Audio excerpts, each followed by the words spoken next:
Oh, so if Muhammad can be white and be turned, how can y'all say they race gonna be? It's for them to do though. It's not for us.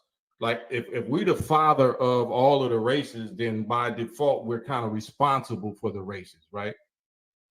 No. But what I'm talking about, well, this is what I'm saying. The maker is responsible for what he makes. But if we got free will and freedom of choice, and you got information, then it's everybody has to choose what they're gonna submit to, or what they're gonna side with, or what they're gonna do with their life. So Okay. we have to offer every human being. God is not unjust. He don't do nothing unjust or unfair. Because if white people couldn't control being born, they couldn't control what race they was born. So you can't just be unfair and unjust to them. You have to offer them a way out. You know, they God don't mean doesn't a do way that out for in the your Bible. whole. That's what I'm saying. It don't mean a way out for your whole species. They already on their way out. I'm talking about the individuals that blessed enough to be present at the time that the thing goes down.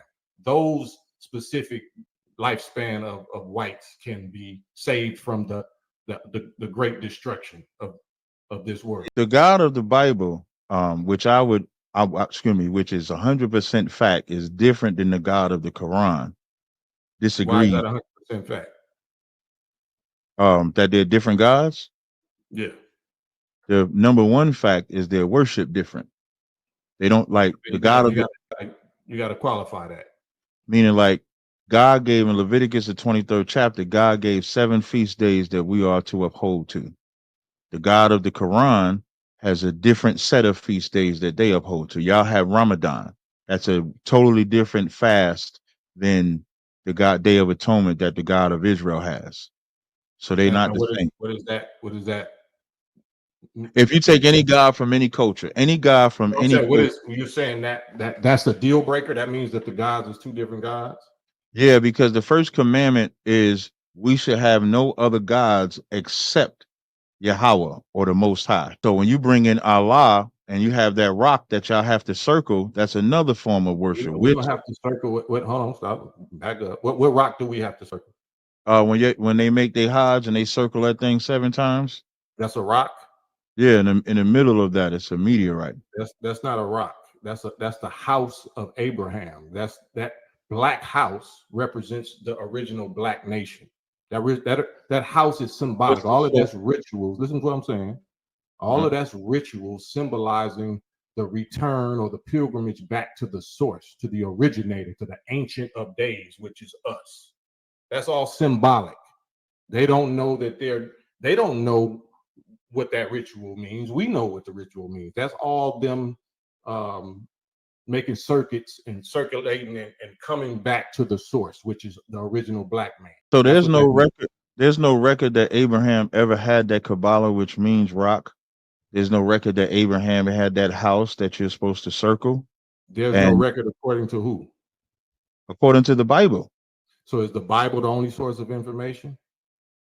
For the God of Israel, absolutely. So y'all not supposed to read no other books. I never said we're not supposed to read no other books, but the Bible. Where else would you get your information? Hear what I'm saying? We're talking about God.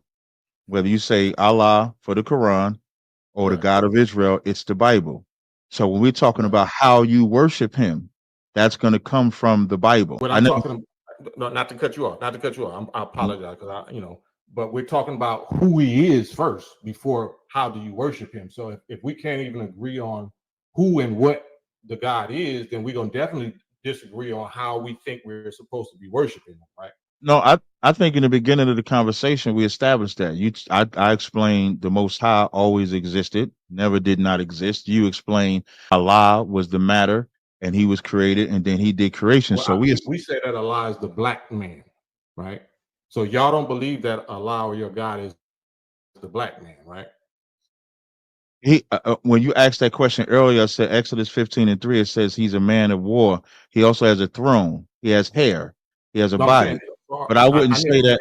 I asked you that question. No, that's what I'm answering. He's not a man like you and I. He's a man greater than you and I. Is he so black? The term black is American.